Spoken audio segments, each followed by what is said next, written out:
It was 5 in the morning, and the wind coming off the Atlantic felt like it was trying to peel the skin right off my face.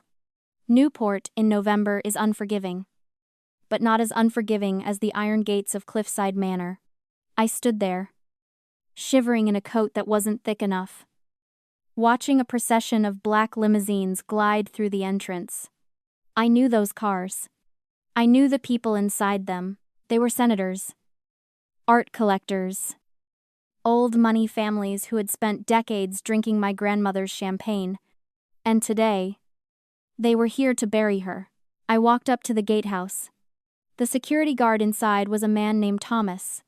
He'd taught me how to fish off the pier when I was 7. He'd snuck me extra dessert when my mother put me on a diet at 12.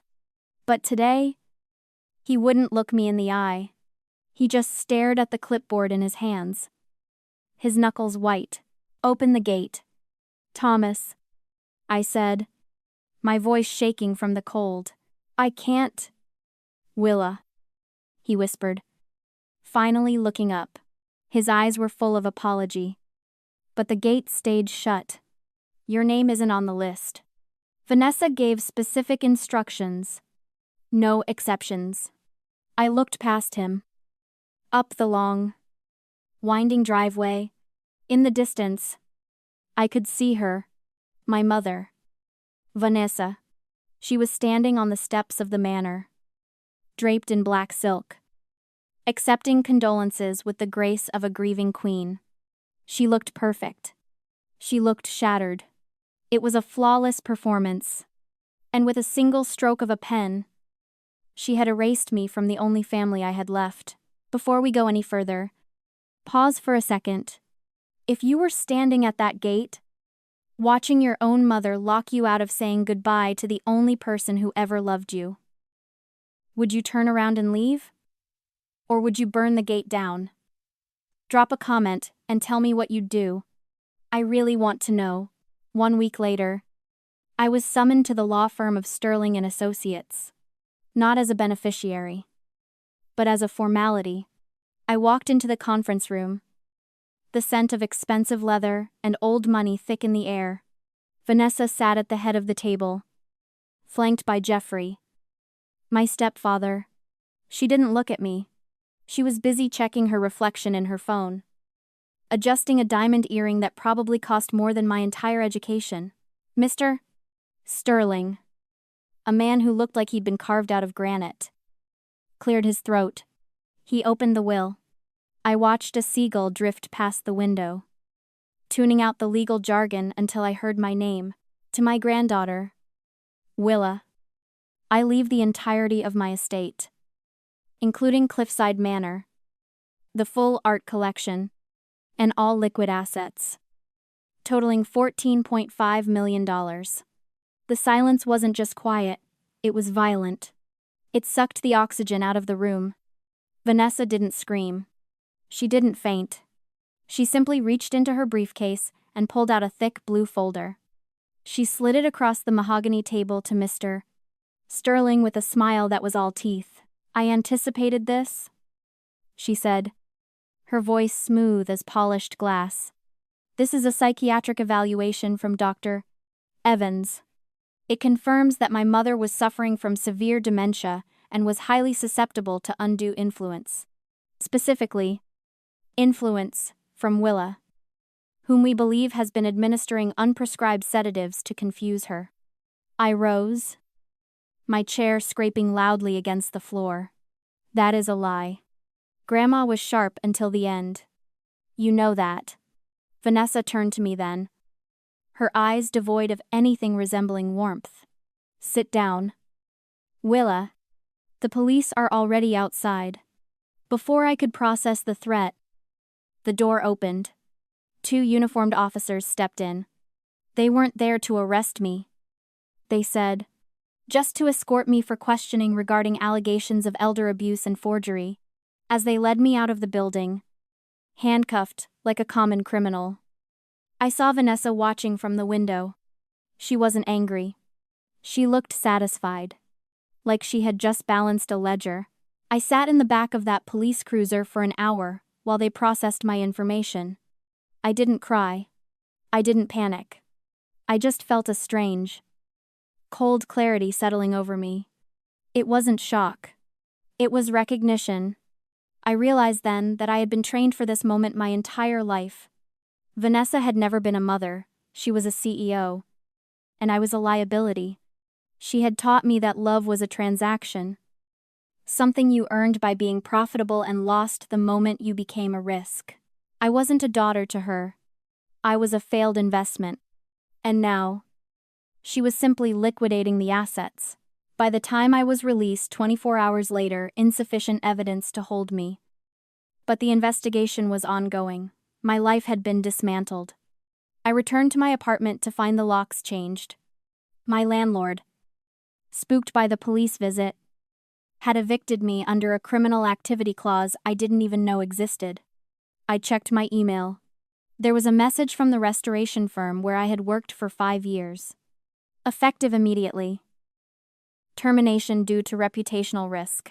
Anonymous tips regarding unstable behavior. I stood on the sidewalk with nothing but the clothes on my back and a phone with 12% battery. In one day, Vanessa had taken my home, my job, and my name. She had erased me. But as I looked at my reflection in a darkened shop window, I didn't see a victim. I saw a ghost. And ghosts are notoriously hard to kill. For 3 weeks, I ceased to be Willa, the heiress or the restoration expert. I became a phantom. I lived in room 104 of the Golden Sands Motel, a place where the carpet smelled of stale smoke and the neon sign buzzed like an angry hornet all night. I had $400 in cash, a burner phone, and a singular focus. Vanessa expected me to fight. She expected a public meltdown, a series of desperate social media posts, or a drunken scene at the manor gates. That's what she would have done. She thrived on chaos because chaos can be manipulated. Silence, however, terrified her. So I gave her silence. I let the rumors fester. I let the city of Newport believe I was the unstable, drug-addled daughter who had bitten the hand that fed her. I let them think I was broken. But I wasn't breaking. I was calibrating. On the 22nd day, I walked into a diner on the edge of town. It was a place for fishermen and shift workers, not the art crowd. Arthur was sitting in the back booth, nursing a black coffee. He was the estate manager, a man who had served Cliffside Manor for 40 years. He had polished the silver, manicured the grounds, and watched in silence as Vanessa turned his life's work into her personal stage. I slid into the booth opposite him. He didn't smile. He didn't ask how I was holding up. He simply reached into his coat pocket and placed a heavy object on the formica table. He covered it with his hand, sliding it across to me.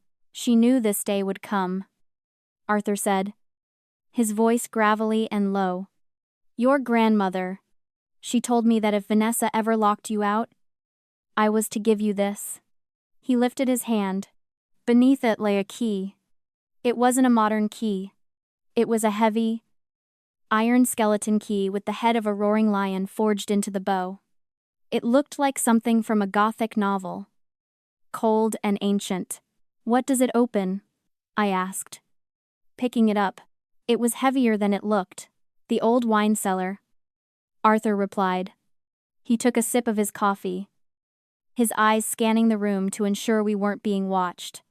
The one in the East Wing Foundation. The one with the dirt floor. I frowned. There's nothing down there but empty racks and dust. I used to play hide and seek there.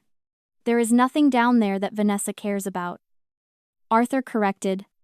A small, dry smile touched his lips. She never goes down there. It's too damp. It ruins her silk shoes. She hasn't stepped foot in that cellar in 15 years. I gripped the key. The metal bit into my palm, grounding me. The service entrance code hasn't changed, Arthur continued, staring into his mug. The storm tonight will be heavy. The wind will mask the sound of the gate. If someone were to enter the grounds after midnight, The security cameras in the East Garden have a blind spot. A blind spot I never got around to fixing. He stood up, leaving a $10 bill on the table. He looked at me one last time, his eyes hard and clear. Take back your house, Willa. He walked out into the gray afternoon. I sat there for a long time, clutching the lion's head key. I wasn't just a ghost anymore. I was a haunting. And tonight, I was going home. The storm hit Newport like a hammer.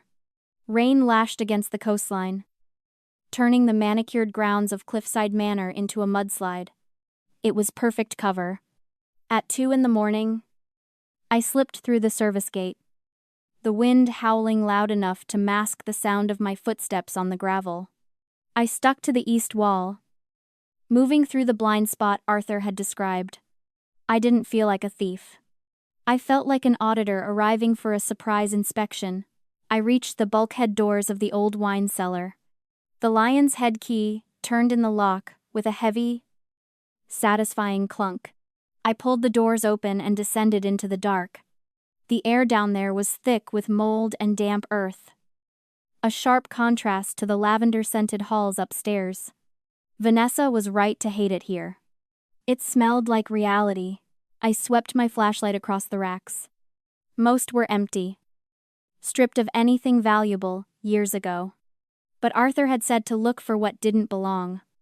I found it on the back wall. A dusty bottle of 1982 Chateau Margaux, sitting in a rack that looked too new, too reinforced. I didn't try to pull it out. I gripped the neck of the bottle and twisted it to the right. There was a hiss of hydraulics. The stone wall groaned and swung inward, revealing a steel door. It wasn't magic, it was mechanics. My grandmother had turned the foundation of her home into a fortress. I pushed the door open. Inside, the air was cool and dry, humming with the sound of electronics. It wasn't a dungeon. It was a nerve center. A bank of monitors covered one wall. Dark, now. But the hard drives beneath them were blinking with steady green lights. This was the shadow server. I sat in the ergonomic chair and woke the system. There was no password. Grandma wanted me to see this. I opened the file directory. It was a library of sins. 15 years of footage, meticulously categorized by date and location. I clicked on a file from 3 years ago. The screen flickered to life. It was the kitchen. I saw Vanessa standing over the stove, crushing white pills into a mortar. I watched her stir the powder into Grandma's herbal tea. I watched her carry it into the sunroom with a smile on her face. I watched my grandmother drink it. And 20 minutes later, I watched her slump over, pliable and confused. While Vanessa guided her hand across a checkbook, I didn't gasp. I didn't look away. I cataloged the data. Assault, poisoning, fraud. Then I saw a folder labeled simply, Patrimony. I opened it. The video was dated from when I was 12. Vanessa and Grandma were in the library. Vanessa wasn't whispering, she was screaming. You think you can cut me off? Vanessa's voice distorted through the speakers. If you don't sign this transfer, I will tell her. I will tell Willa the truth tonight. Don't you dare. Grandma's voice was weak, terrified. She believes he was a hero. He wasn't a war hero, Vanessa laughed. A cruel, jagged sound. He was a grifter I slept with in a motel to piss you off. He's rotting in a cell in Nevada. Sign the check. Mother. Or I break her heart right now. I paused the video.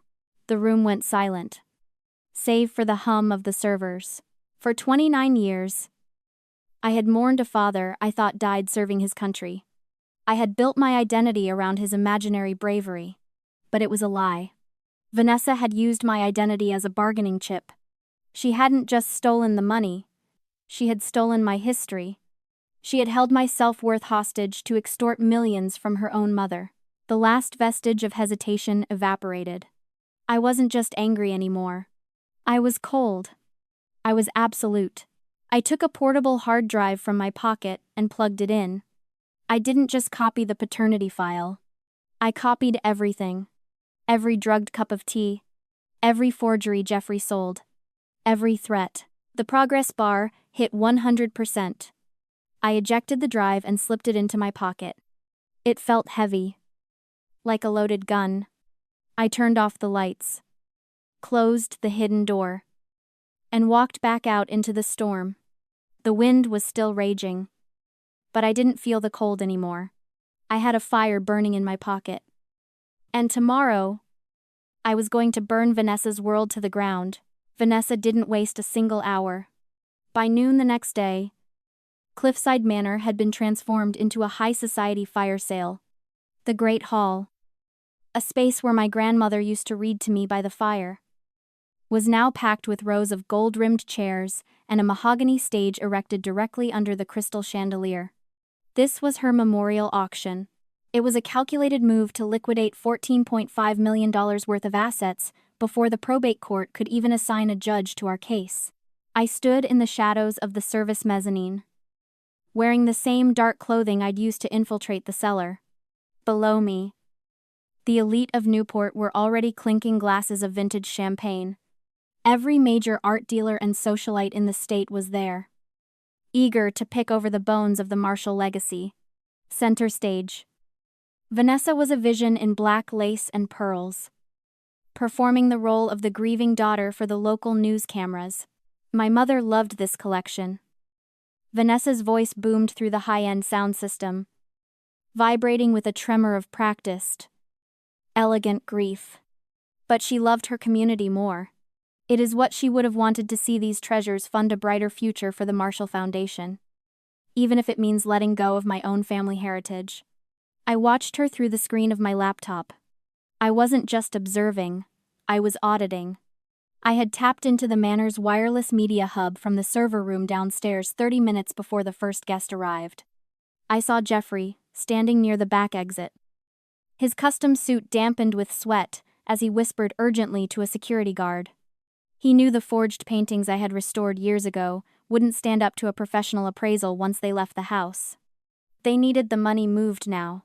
It hasn't been an easy month, Vanessa continued, dabbing at her eyes with a silk handkerchief.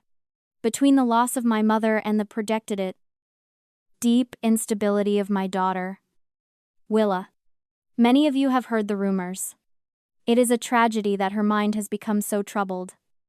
But we are hopeful that the proceeds from today will eventually find her the specialized care she so desperately needs. I didn't flinch. To her, my reputation was just a bad debt she was trying to write off her social balance sheet. I checked the signal strength of the shadow server files I had queued up. Everything was ready. One keystroke would override her tearful PowerPoint presentation with 15 years of digital receipts she thought were buried under the cellar floor. Now, Vanessa said, stepping back to let the auctioneer take the microphone, let us begin the bidding for the pride of the collection. The Blue Horizon oil painting. That was Grandma's favorite piece. Vanessa had used that very painting as a bargaining chip to extort the final $2 million Grandma had left in her personal accounts. As the bid hit $500,000, Vanessa turned to the crowd with the radiant smile of a woman who believed she had successfully deleted her own history. She thought her status was a shield that could deflect any truth I tried to tell. She was wrong. Status is just a thin layer of varnish. And I was an expert at revealing the rot underneath. My finger hovered over the enter key as the auctioneer's gavel hung in the air. Vanessa looked up at the crystal chandelier, basking in the light, completely unaware that the stage was already rigged. It was time for the final restoration. $800,000. The auctioneer barked, the sound echoing off the vaulted ceilings of the great hall. Vanessa leaned forward from her velvet chair on the stage, her eyes gleaming with the predatory hunger I had seen 1,000 times. She looked like she was basking in the glow of the crystal chandelier, finally about to liquidate the legacy she had spent 15 years poisoning. I stood in the darkness of the mezzanine and hit the primary override key on my laptop. The light didn't just flicker, it died. Newport's most expensive ballroom was plunged into a suffocating, pitch-black silence. For 5 seconds. The only sound was the collective gasp of 200 people who believed they were untouchable. Then, a blue beam of light sliced through the dark. I had bypassed the Manor's security firewall and hijacked the digital projector in less than 10 seconds. The massive white wall behind the stage, the very canvas Vanessa had used for her performance of grief, was now a window into her crimes. The video was high definition and undeniable. We watched in a sickening slow motion as the footage from the sunroom 2 months ago flickered to life. There was Vanessa, the devoted daughter, standing over my grandmother. She wasn't offering comfort. She was holding a syringe. The hall was so silent I could hear the clink of a glass falling to the floor as the crowd watched Vanessa empty a sedative into Grandma's herbal tea. Then, the audio boomed. My grandmother's voice weak and trembling through the high-end speakers. Please. Vanessa. I'm tired. I don't want to sign anymore. Vanessa's response was a sharp, cold slap that felt like a physical blow to everyone in that room. Sign the transfer. You old witch. Or Willa spends the rest of her life in an orphanage. I am done playing house with you. I watched Vanessa from the shadows. She looked like a statue that had started to crack. She didn't move. She didn't breathe. Jeffrey sat beside her.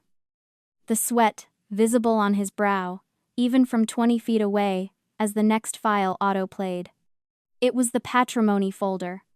Vanessa's face filled the 20-foot screen. Her mouth twisted in a jagged snarl as she screamed at my dying grandmother. You think I care about her father? He was a grifter I met in a motel to spite you. Let her keep mourning a ghost while I drain you dry. That secret is worth 5 million more. I didn't let them look away. I projected the weapon of data, the cold, hard numbers that stripped away her status. June 14th. $750,000 moved to a shell account in the Caymans. July 22nd. Sale of the Summer Harvest Original for $1.2 million. Replaced by a forgery I had unwittingly restored for a $200 fee. The total was calculated in glowing red text, $4 million. $200,000, extorted over 15 years. I stepped out onto the service mezzanine. The blue projector light casting my shadow directly over my mother. I picked up the wireless microphone I had tapped into the system. My voice was a calm, low frequency that cut through the rising murmur of the crowd. The bidding is closed. I said, every item on this stage is evidence in a criminal racketeering case. And every person in this room is now a witness to assault and fraud. The heavy oak doors at the back of the hall burst open. It wasn't the private security Vanessa had hired. It was the Newport police. Led by the investigator, I had briefed for 4 hours that morning. Vanessa tried to run, her heels clicking frantically as she lunged for the back exit. But she tripped on the heavy silk hem of her morning gown. She fell face first onto the stage she had built for herself. Jeffrey was pinned against the blue horizon by 2 officers before he could even stand. As the handcuffs clicked around Vanessa's wrists, the room was filled with the frantic flashes of news cameras. She finally looked up, her makeup smeared with sweat and tears, her eyes finding me in the balcony. For the first time in 29 years, I didn't look back with a need for her validation. I looked at her like a piece of damaged art that was beyond any hope of restoration. 1 month later, I sat in the visiting room of the Women's Correctional Facility in Cranston. The air smelled of bleach and industrial floor wax, a sharp contrast to the lavender and old money scent of Cliffside Manor. When the guard brought Vanessa in, I almost didn't recognize her. Without the Chanel armor, without the layers of foundation, and the perfectly coiffed hair. She looked small. She looked gray. She looked like a rough sketch of a person that someone had erased and tried to redraw from memory. She sat down on the other side of the plexiglass, picking up the phone with hands that were shaking. Willa, she breathed, her voice cracking. Thank God you came. You have to help me. The public defender is an idiot. He says I'm looking at 20 years.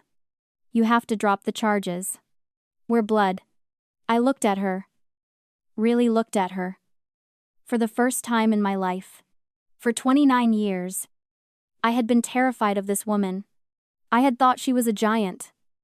A force of nature that controlled the tides of my existence.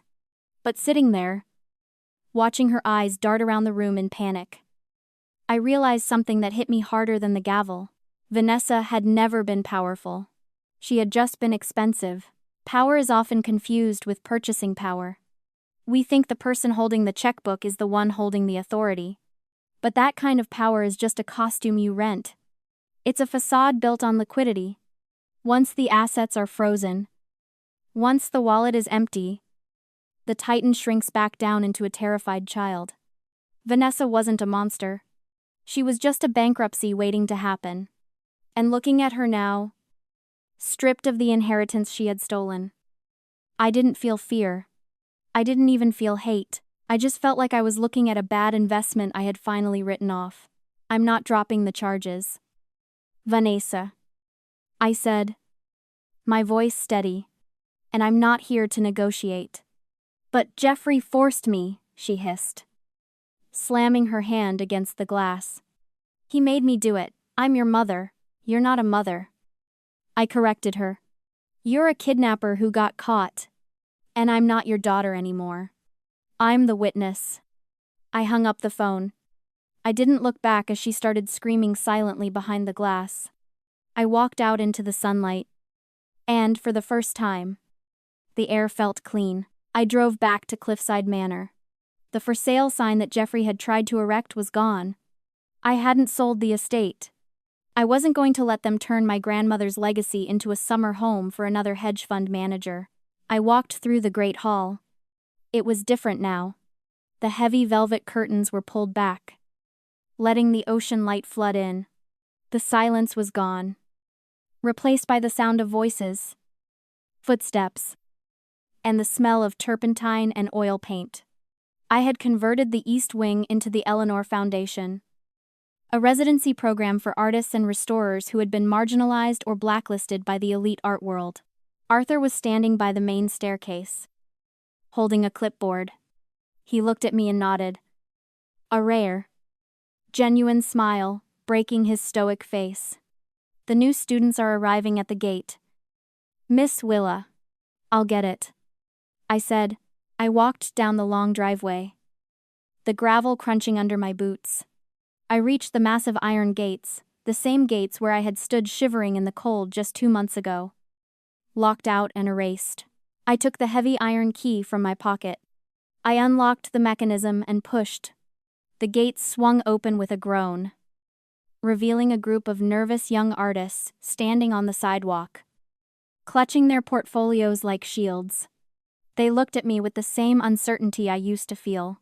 Welcome home, I said, stepping aside to let them in. The gate is open. True family isn't about whose DNA you carry. It's about who stands by the gate and lets you in when it's cold outside. If you've ever had to build your own family from scratch, tell me your story in the comments. I read every single one. And if you believe that truth always finds a way out of the dark, hit that like button. See you in the next story.